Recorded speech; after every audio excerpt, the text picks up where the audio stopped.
Hi everybody, and welcome back to Rebellious Menstruation. This is another story time about periods in space. So let's dig right into it. Essentially, the human body goes through a multitude of changes in space, primarily due to the lack of Earth gravity that the body has constantly adapted to, and without which causes the human body to lose bone density and muscle mass, with the cardiovascular system again a little bit lazy and chunky, and the body's balance systems constantly readjusting. The menstrual cycle, according to NASA, functions relatively normally in space, as menstrual blood flow isn't actually affected by the weightlessness that is experienced in a non-gravity environment and is actually expelled from the body. So the functionality of your period still happens in space. Of course, the period was once used as an argument that women should be allowed to be astronauts because, thanks patriarchy, because menstruation allegedly affected women's ability to exist and could cause plane crashes and aeronautic crashes and a whole host of other ridiculous things. Even in 1964, research from the Women in Space program, still ridiculously without evidence, suggested that women represented a temperamental, psychophysiological human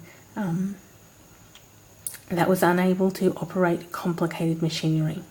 In addition to this, there were fears that microgravity may increase the probability of retrograde menstruation.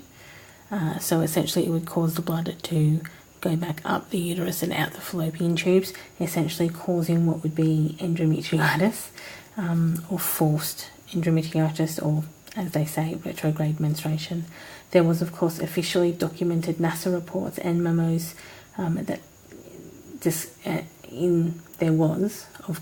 in officially documented NASA reports and memos discussion that women should be in space to accommodate the sexual needs of male scientists, and in some cases, essentially, space prostitution was considered a legitimate argument to scientifically train women for scientific space endeavours or colonialisation for space, moon and planets.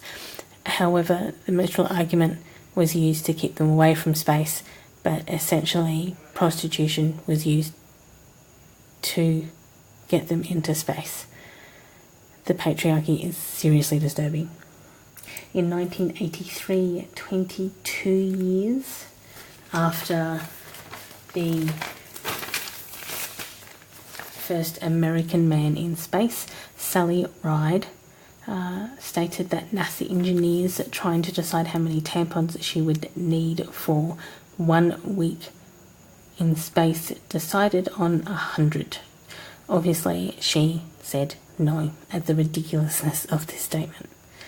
Other issues also pertain to data collection, as other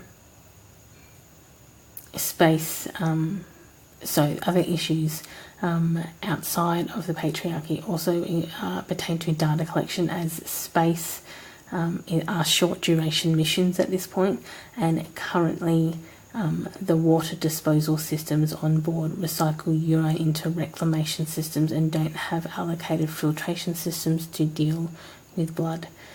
Popular opinions at this point include utilising contraceptives such as the IUD, subdermal implants and Depo-Provera hormone injections to prevent the menstrual cycle at all while in space. So that was the quick story time about menstruation in space. Any questions or comments, you can go do that below. In the description section, we'll have my Twitter, Instagram, Tumblr and email address, so you can always contact me via that way.